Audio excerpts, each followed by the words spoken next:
Selamat datang di Rolasan.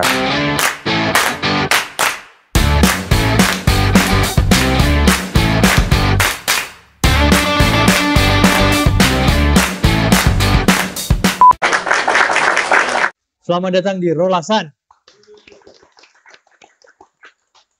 Ngobrol santai seputar Bung Karnoan. Tema hari ini seputar Bung Karnoan. Bisa jadi episode selanjutnya terkait perpustakaan, terkait kulineran atau perfilman. Hanya itu kita tafsirkan secara luas dan situasional. Dan hari ini kita bersama Pak Budi Kastowo, pustakawan ahli muda di Perpustakaan Bung Karno. Kalau biasa kami sering menyebut Mbah Budi. Mbah Budi, apa kabar Mbah Budi? Baik, Mas Arga. Selalu baik Mbah Budi. Ya.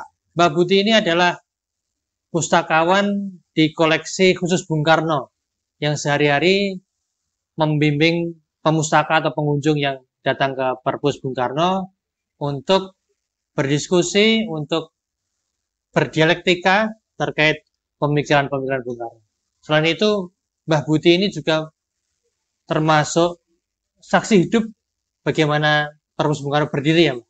Oh iya, betul. Mungkin untuk memulai obrolan bisa diceritakan secara singkat, Mbah, dulu bagaimana Mbah Budi jadi saksi Perpus Bung Karno ini berdiri.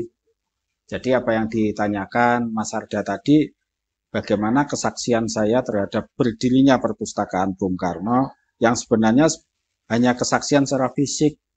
Jadi kebetulan yang saya adalah warga Kota Blitar yang lahir besar tempatnya di salah satu tanah di mana perpustakaan Bung Karno berdiri.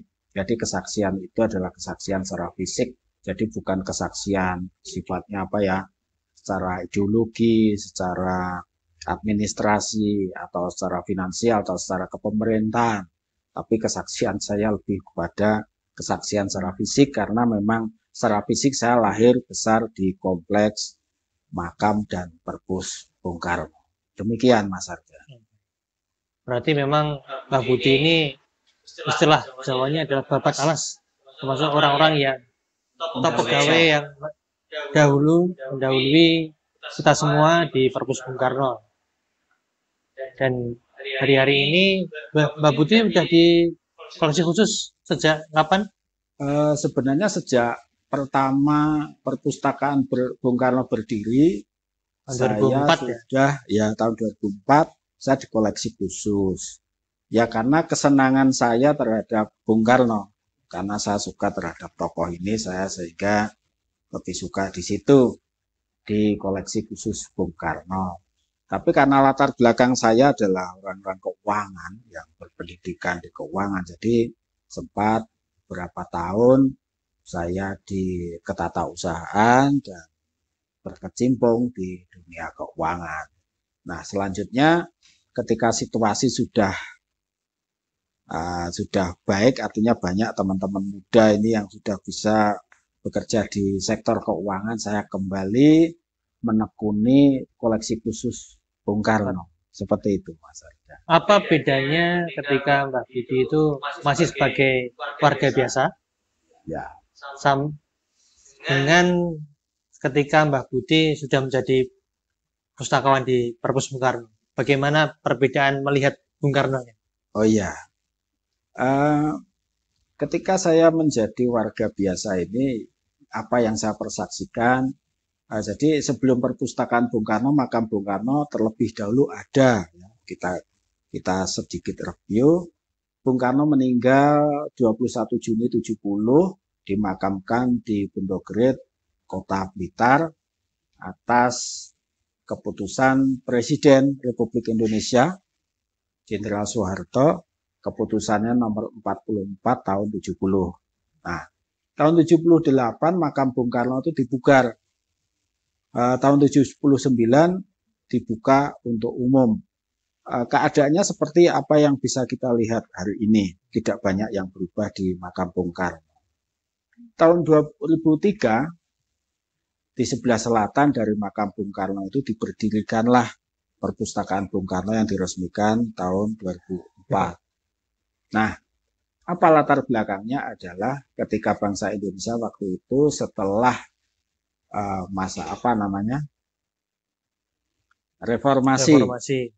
di mana keadaan masyarakat berbangsa bernegara di atas sampai bawah ini mengalami krisis multidimensi yang disebabkan oleh lemahnya nilai-nilai nasionalisme dan patriotisme.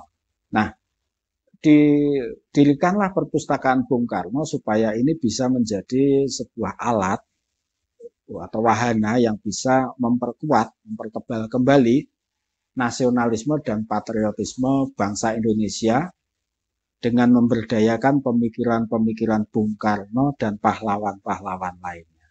Dan salah satu menjadi catatan penting adalah situs Bung Karno itu dikunjungi tidak kurang 2 juta orang dari seluruh Indonesia per tahun. Jadi ini dan mancanegara juga. Ya, dan mancanegara juga. Jadi ini adalah sebuah tempat yang strategis sekali, di mana pengunjung itu tidak perlu kita datangkan, mereka datang sendiri. Ini adalah sangat baik sekali manakala mereka kita titipi pesan-pesan kebangsaan dari Blitar untuk Indonesia.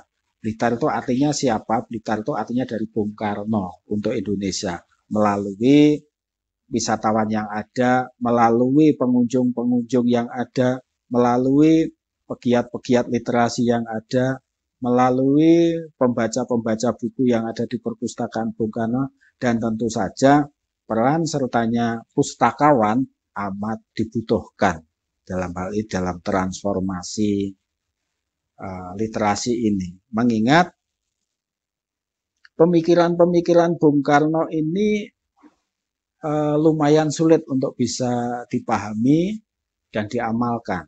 Nah, kenyataan pemikiran Bung Karno ini telah mengantarkan bangsa Indonesia untuk merdeka, bersatu, dan sampai sekarang ini kita masih menjadi Indonesia yang secara terus-menerus kita akan menuju ke masa depan, ke tujuan daripada kehidupan bangsa Indonesia, yaitu masyarakat adil, makmur, di tengah-tengahnya kehidupan dunia yang juga damai, adil, makmur juga.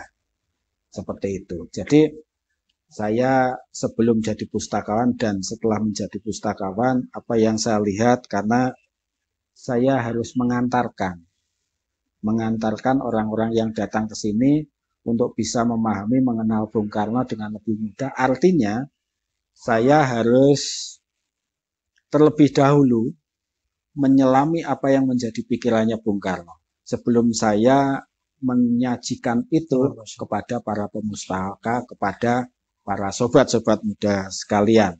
Jadi setelah saya jadi pustakawan, saya berusaha menerjemahkan bahwasanya pustakawan bukan hanya pekerjaannya mengolah buku, mencari buku, beli buku, didatangkan, didata, diberi klasifikasi, kemudian di shelving, kemudian dilayangkan. Tidak hanya itu, tapi aktualnya situasi dan kondisi itu menuntut saya untuk menyelam di dalam buku, di dalam pemikiran itu, kemudian saya menyajikan ulang kepada segenap yang membutuhkan, supaya bukunya Bung Karno itu bisa dengan lebih mudah dipahami, terutama bagi pemakai perpustakaan dan terutama bagi sobat-sobat muda sekalian.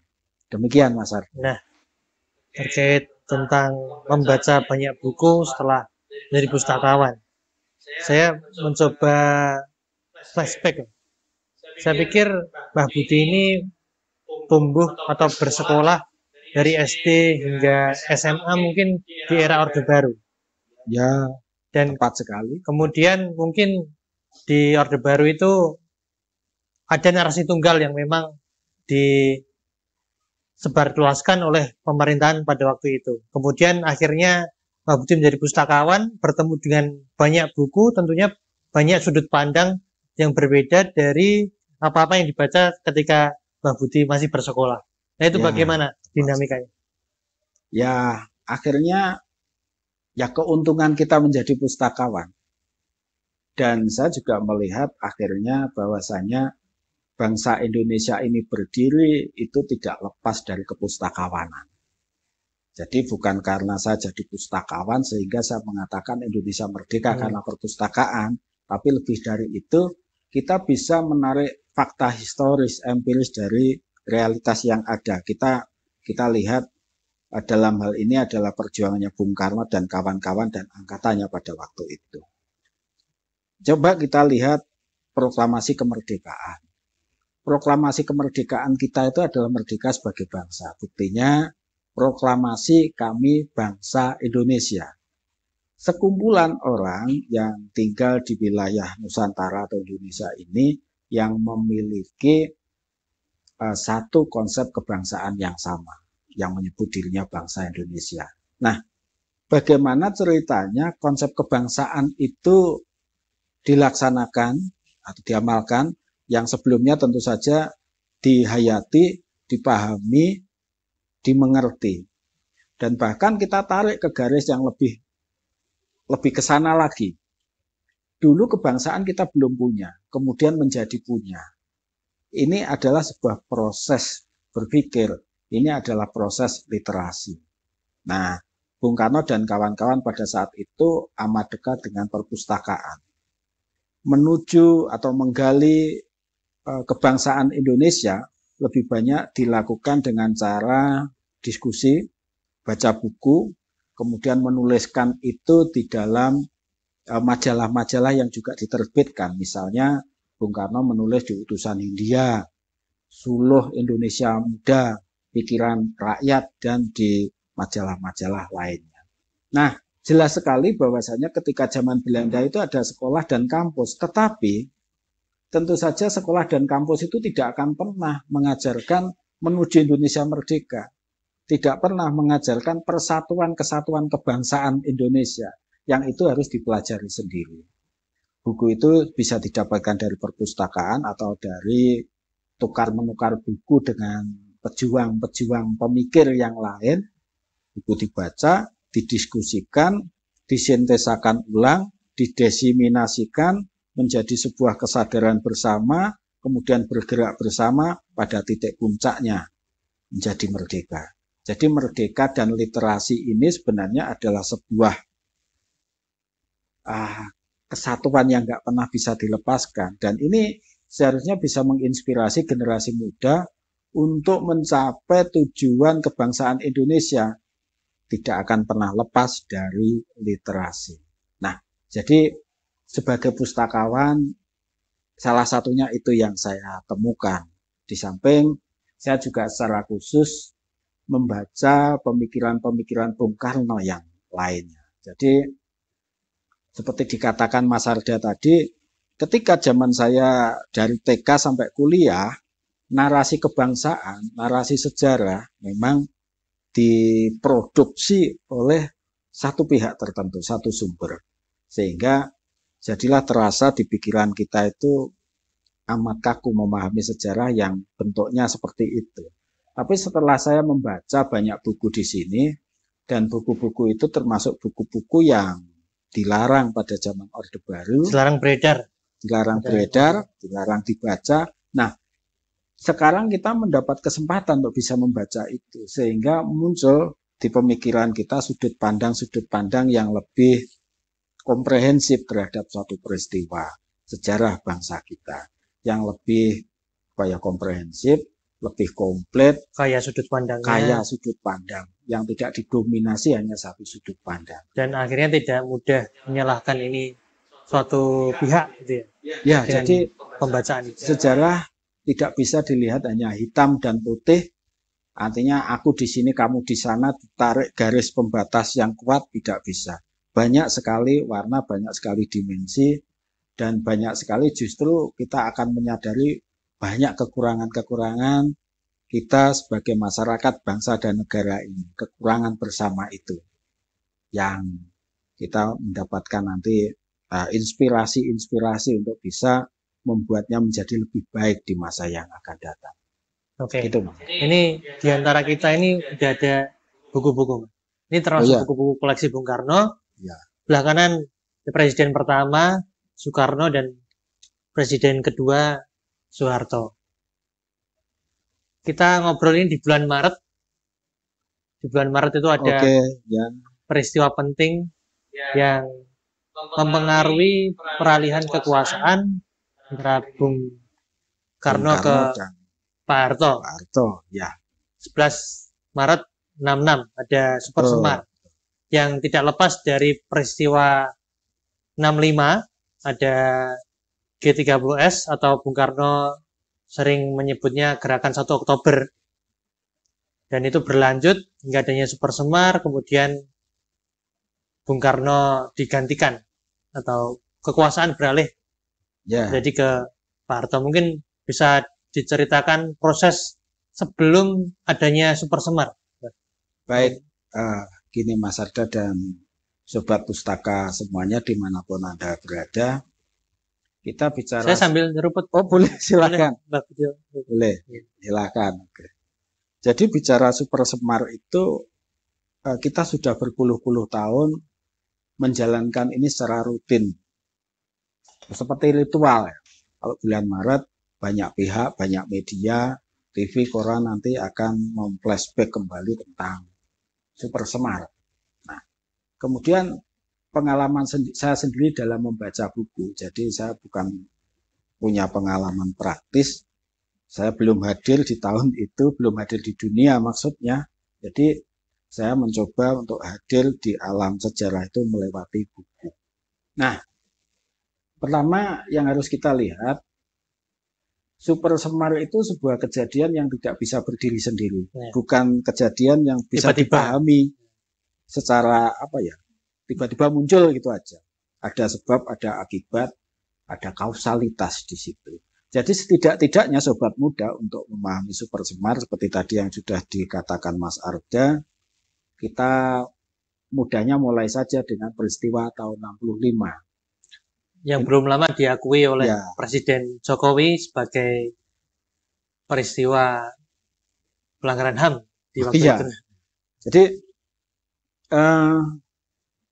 ya sebenarnya sih ini sebuah peristiwa, satu peristiwa yang dipengaruhi oleh kekuatan-kekuatan besar baik level internasional ataupun nasional. Tapi kita coba dari sudut yang ya tidak sempit sekali tapi tidak luas sekali. Nah, kita mulai dari peristiwa G30S yang itu masih diperdebatkan sampai sekarang. G30S strip PKI atau G30S saja. Nah, bukan strip, garis miring. Garis miring ya? Garis miring. Oke, baik. Jadi G30S itu terjadi penculikan dan pembunuhan beberapa jenderal-jenderal TNI AD dan beberapa perwira muda. Nah, berawal dari situ praktis kekuasaan Bung Karno ini goyah atas peristiwa itu. Setelah itu masyarakat ada chaos, ada keributan, kekacauan yang luar biasa.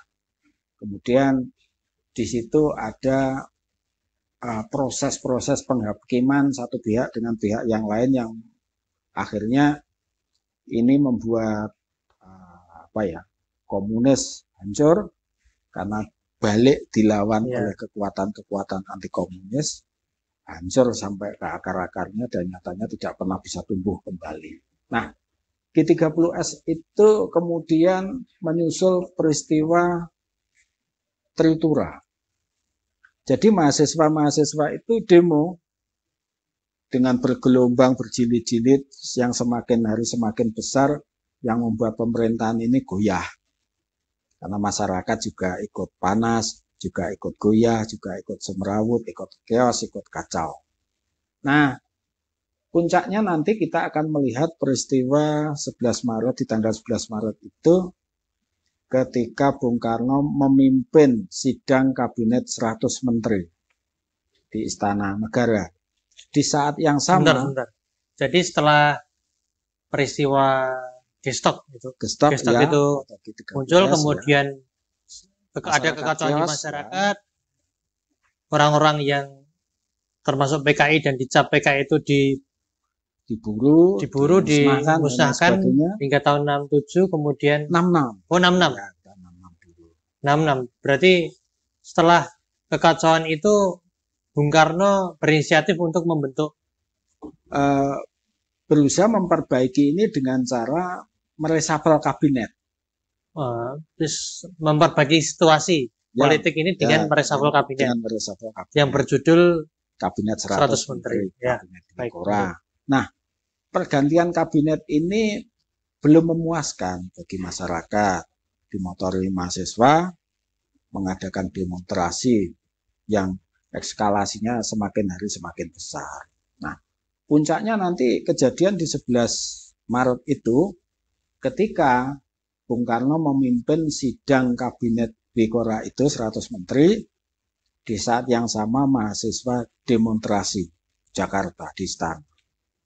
Nah, ketika sidang berlangsung, ini ada kredit, singkat cerita ini gagal, sidang kabinet bubar, Bung Karno mengungsi ke Bogor. Dan ada inisiatif dari Jenderal-Jenderal Angkatan Darat untuk menyusul menghadap Bung Karno di Bogor setelah menghadap ke Pangkostrat Pak Harto. Singkat cerita hari itu muncullah Super Semar. Nah, setelah Super Semar muncul, Pak Harto menggunakan Super Semar ini sebagai dasar hukum untuk membubarkan PKI atau melakukan beberapa hal sebagaimana tuntutan Tritura. Jadi bubarkan PKI, bersihkan kabinet dari unsur-unsur PKI, dan ekonomi, kalau ekonomi mungkin masih sulit ya, banyak hal, banyak variabel. Tapi kalau urusan pembubaran ini telah dilakukan dengan sukses oleh Pak Harto atas nama Presiden Republik Indonesia dengan mendasarkan diri kepada surat perintah 11 Maret atau yang biasa disingkat Super Semar. Nah, selanjutnya ini berjalan, muncullah sidang istimewa MPR. Bung Karno dimintai pertanggungjawaban atas kepemimpinannya yang menyebabkan Indonesia chaos dalam segala tingkatan dan segala aspek. Nah, Bung Karno memberikan jawaban yang judulnya Nawaksara. Pidato ada di buku ini? Ada. Ya. Nawaksara. Di buku Revolusimu Belum Selesai. Nah, di situ Bung Karno memberikan pidato pertanggungjawaban yang diberi judul Nawaksara. Juga di situ ada keputusan-keputusan MPR, beberapa hal, artinya salah satunya mencopot gelar pemimpin besar revolusi, pemimpin seumur hidup, dan lain sebagainya. Itu peristiwa sidang istimewa MPR 21 Juni tahun 66. Bergerak selanjutnya ke 17 Agustus tahun 1966, Bung Karno memberikan pidato kenegaraan yang judulnya Jangan Sekali-Sekali Meninggalkan Sejarah atau biasa disingkat Jas Merah. Yang sebenarnya itu adalah salah satu jawaban yang diberikan kepada bangsa Indonesia itu setelah mengalami chaos yang hebat ini tadi. Supaya bijaksana dalam mengambil keputusan, supaya dapat melihat realitas sejarah bukan hitam putih tapi secara luas dalam, sehingga kita bisa bijaksana mengambil keputusan di masa yang akan datang. Nah, itu secara politis. Secara literasi Bung Karno juga mengambil daftar pustaka misalnya dari pemikirannya Abraham Lincoln. Ini masuk yang di Jas Merah. Once cannot escape history.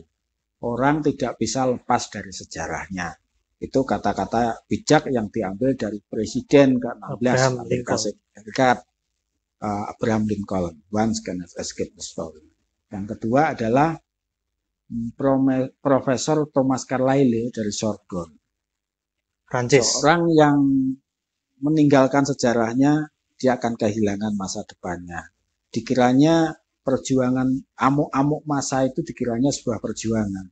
Yang tidak sadar kita melakukan pengerusakan melebihi dari kapasitas kita membangun. Jadi itu adalah tekor dalam sejarah. Jadi Bung Karno menyampaikan itu, jangan sekali-kali meninggalkan sejarah, di mana Bung Karno mereview perjalanan bangsa Indonesia dan pemerintahnya Bung Karno sendiri mulai tahun 45 yang diwarisi segala macam kehancuran dan kesemrawutan sampai berjalan bertahun-tahun sampai tahun 65 itu. Jadi kita melihat di sini Bung Karno cara menyajikan sejarah tidak hanya sepotong-sepotong tapi secara total, Dimulai secara dengan integral, 45 secara ya. komprehensif. Bahkan ditarik mundur lagi dari tahun 45 sampai tahun 65. Jadi kita juga melihat bagaimana perjalanan Indonesia itu dikaitkan dengan Belanda, dikaitkan dengan konstelasi politik dunia, dan juga dikaitkan dengan G30S yang terjadi di Indonesia yang baru lalu. Nah, itu tertuang di jas merah. Ya, jas merah itu ya karena di Indonesia sudah kelihatan terjadi dualisme kekuasaan, terjadi kekuasaan yang sudah terkooptasi antara dua kubu. Ini kubunya TNI atau kubunya Pak Harto dengan kubunya Presiden Soekarno. Ini pidato ini justru membuat suasana semakin panas. Chaos. Nah, kemudian bergulirlah ini menuju sidang istimewa MPR. Mungkin sebelum bergulir ke situ kita kembali ke 11 Maret 66. Nah, setelah tadi Bung Karno pindah ke Istana Bogor. Ya. Nah, apakah Bung Karno serta-merta dengan kerelaan hati membuat surat perintah itu atau ada kejadian-kejadian tertentu yang melatar belakangi lahirnya surat itu? Setelah Bung Karno di 11 Maret 66 itu pindah ke Istana Bogor. Ya, baik. Jadi kita ulang sekali lagi, di pagi itu keadaan istana chaos dan menyebabkan sidang kabinet itu harus berhenti. Chaos seperti apa? Pertama, chaos adanya demonstrasi para mahasiswa. Kedua, ada pasukan tidak dikenal. Pasukan militer, tentara bersenjata, tidak memakai atribut, tidak memakai uniform ini tanda pengenal, dia pasukan dari mana. Sehingga pasukan pelindung presiden pas pampres yang waktu itu Cakrabilawa namanya, melaporkan kepada Bung Karno pada saat sidang pakai nota tertulis, di luar ada pasukan tidak dikenal mengepung istana, harap Bapak Presiden segera meninggalkan rapat. Nah, itu artinya sebuah indikasi bahwasanya negara tidak aman karena presiden telah digagalkan oleh sekelompok tertentu, kelompok bersenjata. Nah, ini tidak aman, makanya presiden meninggalkan istana. Nah, kemudian ada 3 jenderal yang menyusul sana, M. Yusuf, Pak Basuki Rahmat, dan satunya Pak Amir Mahmud. Menyusul ke istana Bogor setelah sebelumnya menghadap Pangkostrat Jenderal Soeharto. Nah, di sana berdialog, artinya di Bogor berdialog supaya Presiden Soekarno berkenan memberikan surat perintah yang intinya pengamanan atas pengamanan dan menjaga ketertiban. Apalagi tadi ada kejadian sidang kabinet gagal karena keamanan yang tidak terjamin. Nah, surat itu diminta. Singkat cerita, surat itu dibuatkan oleh Bung Karno. Yang intinya, kalau dikatakan oleh Bung Karno sendiri, nantinya ini bukan transfer of authority, ini perintah yang sifatnya executive order atau perintah eksekutif.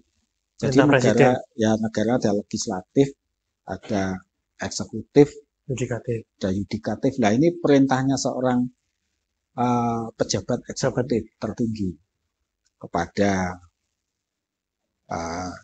pengemban Supersemar untuk menjaga ketertiban.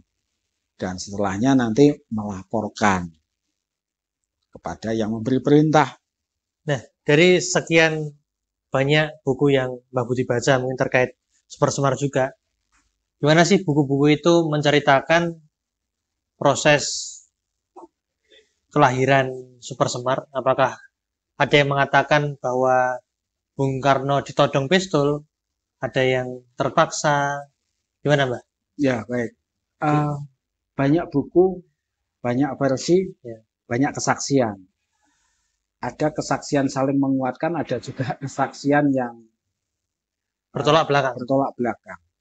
Seperti misalnya ada seorang prajurit yang mengaku dulu jadi pas pampres, Soekarjo Wilarjito. Itu buku khusus atau Bukunya yang ditulis khusus ditulis dalam biografinya ajudannya? Soekarjo Wilarjito, salah satu ajudan. Itu yang bertolak belakang.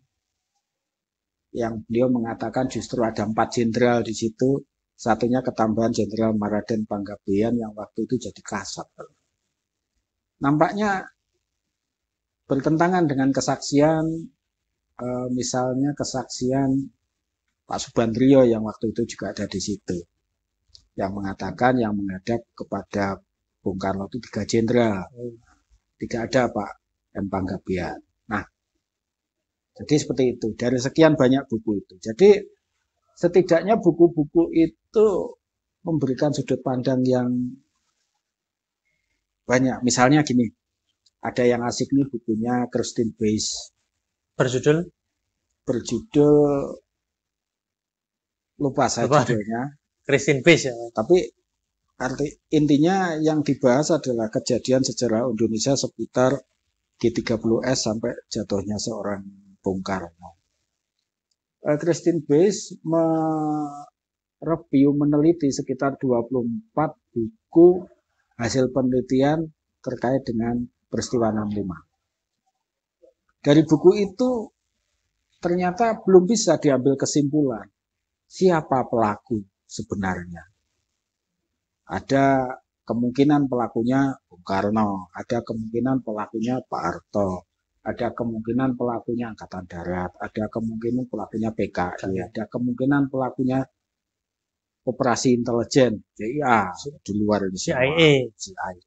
Nah, jadi begitu ruwetnya peristiwa itu, sehingga sampai sekarang pun belum bisa disimpulkan secara tepat. Sebenarnya ini kerjaannya siapa dalam utamanya, atau ini adalah sebuah kios. Kios itu terjadi secara tidak terkendali, tapi banyak hal yang ikut campur tangan, tidak terkendali, hanya masing-masing pihak itu bergerak menurut kepentingannya sendiri-sendiri, bergerak menurut suka-sukanya sendiri. Jadi ini adalah sebuah kejadian sejarah yang sampai sekarang pun rasanya susah diurai. Apalagi juga ketika masa Orde Baru ini, bukti-bukti sejarah itu sudah banyak yang dimusnahkan. Termasuk bahkan yang paling penting, Super Semar itu sendiri yang asli sampai sekarang juga tidak ditemukan, tidak ada. Bahkan pengemban Super Semar dan orang-orang ring 1 Super Semar ini yang terlibat secara langsung, kebanyakan juga tidak berkenan untuk menceritakan Super Semar itu sebenarnya bagaimana sih, terus endingnya barangnya ada di mana sih. Nah, seperti itu. Kenyataan realitas yang terjadi dalam sejarah kita seperti itu. Dan kapan pertama kalinya Bung Karno menyinggung Super Semar setelah tanggal 11 itu? Di tanggal 13. Nah, jadi begini. Masih 13 Maret? Ya, 13 Maret. Setelah Pak Harto menerima surat perintah 11 Maret itu, yang dilakukan pertama tanggal 12 Maret, pagi-pagi sekali mengumumkan pembubaran PKI. Ini disambut kaget oleh Pak Bung Karno dan kawan-kawan, tapi di satu sisi disambut sangat meriah oleh masyarakat umum dan segenap kekuatan anti komunis. Nah, jadi alangkah luar biasa yang terjadi di hari itu. Nah, Bung Karno pernah mengutus Jenderal Mulyono Herlambang. Dalam bukunya Eros Jarot dikatakan, jadi Jenderal Mulyono atau Laksamana atau apa ya, pangkatnya saya tidak ingat betul. Mulyono Herlambang itu adalah Panglima Angkatan Udara. diminta untuk mendatangi Pak Harto untuk mengatakan bahwasanya apa yang dilakukan kemarin keliru. Ini bukan transfer authority, sehingga pengemban Super Semar tidak memiliki kekuasaan untuk menjalankan tugas sebagai presiden. Yang ditugaskan adalah menjaga ketertiban, menjaga keamanan. Kalau sudah selesai dilaporkan kepada pemberi perintah. Nah, dalam buku Eros Jahat dikatakan, ya Pak Harto mengatakan itu tanggung jawab saya. Udah titik gitu aja. Jadi ini Panglima Angkatan Udara kemudian balik kanan melaporkan kembali ke Pak Karno. Jadi Bung Karno sendiri itu sebenarnya sudah mengerem tindakan-tindakan dari pengemban Super Semar yang dikatakan ini sudah melangkahi wewenang. Ya mungkin bahasa kerennya sekarang yang ada yang sudah kudeta. Melangkahi wewenang. Tapi lepas dari itu kita juga nggak adil kalau kita nggak melihat pada statementnya Pak Harto. Ya, yang ada di buku ini. Ya, di buku Pak Harto. Autobiografi. Autobiografi pikiran, ucapan, dan tindakan saya. Jadi memang dalam pandangan beliau, kejadian-kejadian yang ada kemarin itu sebelum Super Semar, ini sudah demikian kacau sekali. Dan ini membutuhkan penyelesaian yang tidak kunjung bisa saling ketemu antar elit politik, antar masyarakat ini. Dan dengan Super Semar itu beliau menggunakannya untuk melakukan langkah-langkah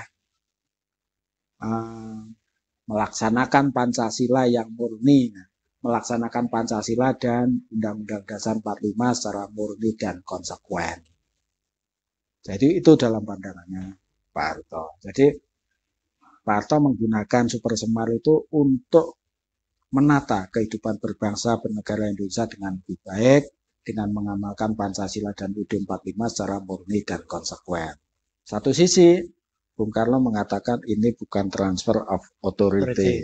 Nah, sebenarnya bagaimana? Mari silahkan kita baca banyak buku, baca banyak literasi supaya kita bisa mendapatkan gambaran dengan lebih jelas menurut keyakinan kita. Jadi seperti itu. Nah, jadi ada banyak buku yang tersedia dan bisa dibaca. Jadi meskipun sejarah itu tidak akan pernah bisa diubah, tapi setidaknya hasilnya nanti kita akan lebih terang memandang sejarah supaya kita bisa memandang dengan lebih terang juga perjalanan masa depan bangsa Indonesia. Kemudian itu. Setelah 13 Juni ada perombakan besar anggota 13 Maret ya tadi. 13 Maret. Kemudian ada perombakan besar komposisi MPRS. Kapan itu waktu? Kabinet dan MPR. Yang jelas saya tidak ingat persisnya. Yang jelas setelah pembubaran PKI, jadi klaimnya Pak Harto adalah melaksanakan teritura. Tiga tuntutan rakyat. Karena satu bubarkan PKI, satu bubarkan PKI, dua bersihkan kabinet dari unsur-unsur PKI. Antek-anteknya. Jadi tepatnya itu tanggal berapa, tapi di periode itu dalam kapasitas sebagai pengemban Super Semar, Pak Harto menangkap menteri-menteri yang disinyalir terlibat di G30S atau yang pro PKI. Dan itu juga tidak hanya kabinet, tapi MPRS juga digantikan, dibersihkan juga. Dari unsur-unsur PKI. Dari unsur-unsur PKI. Seperti itu. Kemudian setelah anggota MPRS bersih, kata Pak Harto, akhirnya Bung Karno memaparkan Nawaksara di hadapan anggota MPRS yang sudah berganti ini. Nampaknya seperti itu ceritanya. Jadi 21 Juni 66 nanti ya karena MPRS bersurat kepada Bung Karno dalam sidang istimewanya untuk memberikan pertanggungjawaban atas peristiwa G30S sampai di hari itu yang membuat bangsa Indonesia terpuruk dalam segala hal. Dan Bung Karno memberikan pidato yang judulnya Nawaksara. Poin-poin penting yang ada di Nawaksara? Saya tidak ingat betul meskipun ada di buku ini, tapi yang jelas satu hal yang saya ingat adalah dalam hal kita melihat sejarah tidak bisa sepotong-sepotong. Pertama itu. Kedua, Bung Karno mengandaikan ketika saya sebagai presiden ini menjadi korban, saya sebagai presiden harus menuntut kepada siapa? Nah, ini satu kalimat yang ya saya kira sangat masuk akal sekali. Karena hari-hari sebelumnya itu Bung Karno sebagai presiden itu telah mengalami percobaan-percobaan pembunuhan. Nah, dan termasuk G30S itu sendiri sebenarnya adalah sebuah kudeta yang ditujukan pada presiden. Karena kita lihat sejarahnya nanti Letnan Kolonel Untung sebagai pelaku setelah 1 Oktober itu kemudian mengumumkan demisionernya kabinet yang artinya itu mengkudeta pada presiden. Jadi dan juga ada lain-lain seperti misalnya Bung Karno ditembak di Cikini, di TK Cikini. Bung Karno ditembak di ketika sholat Idul Adha. Bung Karno ditembak di sholat Idul Adha. Ketika Bung Karno ditembak di istana oleh Alexander Maukar dan lain-lain sebagainya. Itu semua adalah ancaman yang ditujukan langsung kepada pribadi Soekarno ataupun kepada Presiden Republik Indonesia. Dan G30S itu sendiri juga sebenarnya ditujukan pada Soekarno. Nyatanya Bung Karno didemisionerkan kabinetnya. Nah, jadi Bung Karno juga menanya balik kepada segenap anggota MPRS, segenap bangsa Indonesia ini. Kemudian kalau saya jadi korban, nah, saya Bung Karno bahasanya gitu. Kalau Bung Karno jadi korban dan mati harus menuntut tanggung jawab pada siapa? Jikalau segala macam kekacauan yang ada di Indonesia itu tanggung jawabnya hanya ditumpukan di pundaknya Presiden Soekarno. Seperti itu. Bisa dilihat dari kisah-kisah panjang dan tadi bahwa sepertinya Bung Karno semacam kehilangan power setelah menggunakan peristiwa itu. Kemudian kemana orang-orang yang selama ini mendukung? Mungkin kalau PKI tadi sudah bersih ya. Figur-figur lain atau tokoh lain yang bisa membantu Bung Karno untuk selamat dari bukan itu kemana? Yang jelas ini sebuah perebutan pengaruh, perebutan kekuasaan, perebutan politik. Perkara kemananya itu mungkin menjadi tidak penting. Yang jelas dalam perebutan ini satu pihak mengalahkan pihak yang lain, seperti itu. Nah, jadi kembali kalau kemananya, yang jelas kalau itu PKI itu sudah hilang dari permukaan bumi, sudah habis. Ceritanya seperti itu. Nah, PNI-nya Bung Karno juga sudah kocar-kacir dengan keadaan yang ada ini. Jadi dalam beberapa buku dikatakan, ya karena penumpasan PKI yang namanya PKI itu dikatakan bisa hinggap di mana-mana, di organisasi mana saja, jadi semuanya dibersihkan. Jadi di sini Bung Karno praktis sejak Oktober 65 itu sebenarnya sudah kehilangan powernya. Sebenarnya itu. Kita lanjut periode setelah Nawaksara. Ya. Kemudian kita ke 17 Agustus tadi Ya. mengeluarkan pidato jangan sekali-kali meninggalkan sejarah. Ya. kurang Rampi bercerita tentang bagaimana pentingnya sejarah dipahami dan bagaimana memaparkan dari kronologis dari 45. Ya. Bagaimana janjinya 45 ini? 5. Ya, 65. 45 sampai 65. Apa tanggapan MPR atau kubu-kubu itu setelah Bung Karno berpidato jas merah? Yang jelas pidato Nawaksara ditolak dan dimintakan pelengkapnya. Jadi minta untuk dilengkapi karena dianggap itu tidak memuaskan, tidak lengkap, dan diminta untuk menyusun pidato pelengkap Nawaksara. Dan selanjutnya nanti setelah pidato 17 Agustus itu, peristiwa yang terjadi adalah sidang istimewa MPRS Februari tahun 67. Di situ Bung Karno 10 Februari memberikan pidatonya yang terakhir pelengkap Nawaksara dan itu ditolak. Bung Karno diturunkan dari jabatannya sebagai presiden dan pengemban Super Semar naik menjadi pejabat presiden. Dan selanjutnya status hukum Bung Karno dan bisa kita lihat di TAP MPRS nomor 33. Jadi sejak saat itu Bung Karno harus menjadi tahanan untuk diperiksa, dibuktikan keterlibatannya. Ya, itu. Jadi sampai meninggalnya nanti statusnya adalah dalam tahanan. Tahanan politik. Ya, dalam tahanan politik. Seperti itu.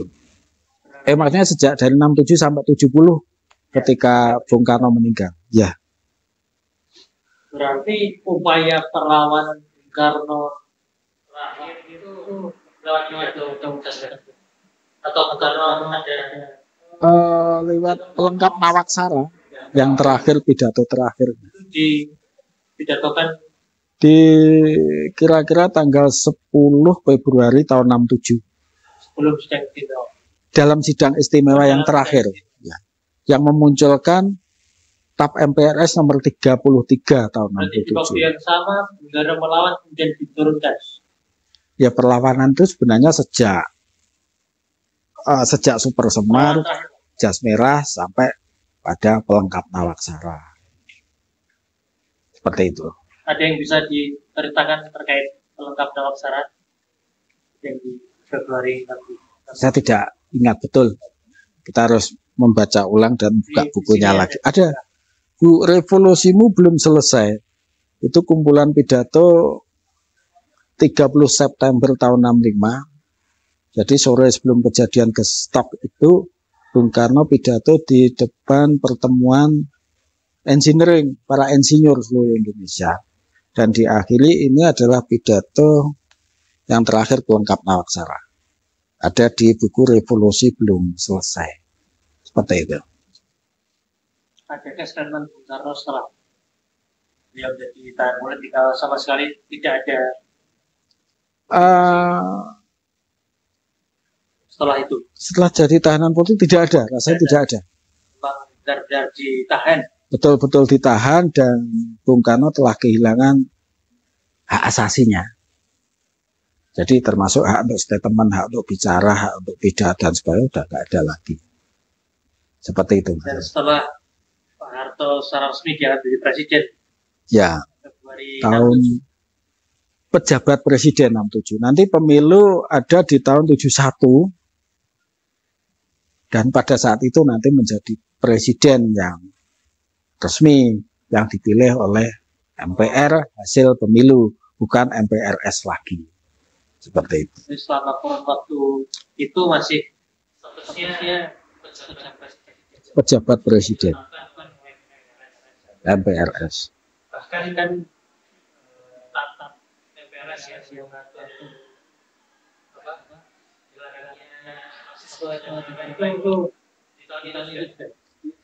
itu di TAP MPRS nomor 25 kalau nggak salah, sebelumnya.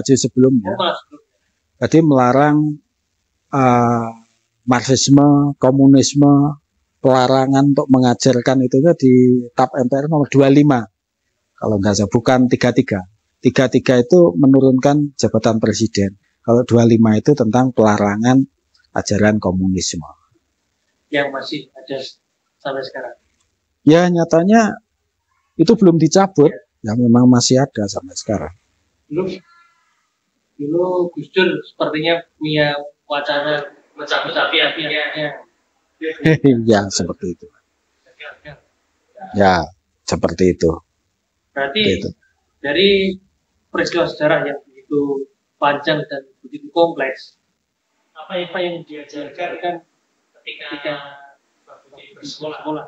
Apakah lebih condong ke peristiwa ketika Indonesia di Super atau apa yang diprioritaskan pada masa itu? Ya masa kita sekolah yang diceritakan ya tentu saja sang penguasa sebagai pemenang ini adalah superhero, orang hebat, orang yang harus diikuti, yang akan memimpin kita melaksanakan Pancasila dan UUD 45 secara murni dan konsekuen. Intinya yang saya ingat seperti itu. Ya. Yang diterjemahkan dalam berbagai pengajaran-pengajaran. Ya. Dari pelajar hingga pegawai mungkin ya. Ya, dari seluruh sudut-sudut, bahkan di kampung di tingkat RT aja kita ada yang namanya apa ya? Belajar bersama Pancasila, namanya apa? Saya lupa. Karakter des di Karang Taruna sampai di tingkat kampung. Karakter des itu untuk mempelajari Pancasila. Intinya itu. Dan selama 32 tahun narasi tentang Bung Karno itu minim. Sangat minim, sangat minim. Setahu saya sangat minim. Dan baru muncul di era reformasi. Era reformasi sampai semakin kesini semakin banyak juga buku-buku yang menelurkan sudut pandang yang berbeda. Ya, seperti itu. Nampaknya seperti itu. Mungkin Mbak Putih punya pesan buat teman-teman DNI yang mungkin setelah ini terus penasaran, kemudian mau baca apa dulu, mau baca. Ya, jadi sejarah yang sekarang amat minim diajarkan di sekolah. Ini sebenarnya kontraproduktif. Ya rasanya kita itu hidup di zaman ini yang penting kan belajar komputer, belajar IT, belajar matematika dan lain sebagainya. Belajar bisnis online dan sebagainya. Tapi sejarah itu membuat kita menjadi tahu siapa kita, siapa diri kita. Jadi kalau saya melihat seperti ini, ada Kepres nomor 24 tahun 2016 yang dibikin Pak Jokowi tentang lahirnya Pancasila. Pancasila muncul dari ruang sejarah Indonesia. Pancasila tidak bisa dipelajari tanpa kita melihat sejarahnya. Nah, Pancasila adalah kepribadian kita, adalah kebangsaan kita. Nah, kebangsaan kita yang ada hari ini itu susah dipelajari oleh generasi yang ada sekarang dan yang akan datang tanpa kita melihat sejarahnya. Seperti dikatakan Bung Karno, sejarah itu apa sih? Rangkaian kejadian-kejadian yang saling berkausalitas. Jadi bukan melulu menghafalkan tahun ini ada kejadian ini, tokohnya ini. Bukan hanya seperti itu. Jadi untuk sobat muda sekali, untuk sobat muda harus suka mempelajari sejarah. Dari mempelajari sejarah, kita menjadi tahu diri kita sendiri, kita menjadi tahu arah masa depan yang akan kita tuju. Yang akan membuat kita menjadi bijaksana dalam mengambil keputusan, dalam bertindak. Nah, dan mari kita pelajari sejarah itu dengan hati yang dingin, dengan pikiran yang cerah. Jadi jangan mudah terbawa kepada situasi emosional yang telah lalu. Pertama itu ya memang sudah terjadi, nggak bisa diulangi kembali. Jadi yang penting di sini supaya sejarah yang ada itu kita pelajari, memang kita akan semakin dekat kepada sebuah penilaian salah dan benar. Dan yang penting lagi adalah di situ nanti kita jangan mengulangi yang salah. Dan mari kita kuatkan untuk berbuat sesuatu yang lebih produktif, yang lebih benar. Dengan dasar benarnya apa? Ya dasar benarnya tentu saja Pancasila. Nah, ini yang banyak tergeser dari ruang kehidupan kita di masa kini. Jadi belajar sejarah, belajar Pancasila, dan tentu saja bagi generasi muda mengamalkan Pancasila seperti diajarkan Bung Karno itu salah satunya dengan mempelajari ilmu pengetahuan dan teknologi. Karena Pancasila itu tidak bisa diwujudkan tanpa penguasaan ilmu pengetahuan dan teknologi. Maksudnya supaya belajar ilmu pengetahuan dan teknologi itu didasarkan pada Pancasila. Kalau dibalik seperti itu. Nah, kita sering disuguhkan ya pada generasi muda di media massa, di YouTube atau di channel apa misalnya, banyak sekali perdebatan, pertentangan yang ada di situ. Jadi jangan, intinya kita menjadi bangsa itu untuk membangun persatuan. Dari persatuan kita punya energi pembangunan. Dari pembangunan itulah kita akan menuju pada adil makmur. Ya memang dalam masyarakat sejarah kita nanti masih banyak pertentangan-pertentangan. Dan yang kita perhatikan lagi tahun ini adalah tahun politik. Jadi tadi ketika kita bicara Super Semar itu objeknya adalah kekuasaan. Jadi ada yang mengatakan ini kudeta, yang pihak satu mengatakan ini bukan kudeta, ini adalah untuk memperbaiki kehidupan berbangsa dan negara. Intinya kekuasaan dari generasi ke generasi selanjutnya itu yang terbaik adalah melalui konstitusi yang telah kita ciptakan. Ada Pancasila, ditarik ke Undang-Undang Dasar, ditarik lagi kepada keputusan-keputusan wakil-wakil rakyat, pemilu, dan wakil rakyat itu melalui pemilu, dan sekarang kita akan mengadakan pemilu lagi. Apa artinya? Di situ kita memilih wakil rakyat, pemimpin rakyat yang legitimate, yang sah, yang ya meskipun tidak bisa memuaskan semua pihak, tapi ini bisa diterima oleh semua pihak. Dan di situ harus dikawal dengan cara keberdayaannya seluruh komponen bangsa ini. Bangsa yang berdaya adalah bangsa yang cerdas. Bangsa yang cerdas adalah bangsa yang suka belajar terus-menerus. Kuliah ada waktunya, sekolah ada waktunya, tapi belajar terus-menerus bisa kita lakukan di perpustakaan. Seperti itu Mas Ardi. Belajar sepanjang hayat. Terima kasih. Ini bagi teman-teman yang ini mungkin podcast ini hanya sampel dari kisah sejarah dan buku-buku yang begitu banyak. Jadi teman-teman bisa langsung saja main ke Perpus Bung Karno, Pusat Baca, bisa langsung bertemu dengan Mbak Budi. Bisa meminjam bukunya juga di koleksi khusus. Saya sekarang yang tadinya buku koleksi khusus Bung Karno itu hanya terbatas untuk dibaca di tempat, sekarang sudah bisa dipinjam khusus untuk anggota Perpus Bung Karno. Ada sekitar 6.000-an eksemplar ya? Ya, ada sekitar 6.000-an eksemplar. Dan bisa langsung didiskusikan sama Mbak. Mungkin sekian. Baik, terima kasih. Kita terkait sejarah, terkait Super Semar, dan terkait literasi pada episode kali ini. Semoga teman-teman juga terpantik untuk bisa menelusuri lagi sejarah-sejarah, terutama sejarah bangsa Indonesia. Saya ada, pamit undur diri. Saya akan mengutip sebuah istilah dari KSM. Jadi kurang lebih seperti ini. Objektivitas itu adalah sebuah metode. Jangan tujuan kita adalah keberpihakan. Sampai jumpa lagi di ruang berikutnya.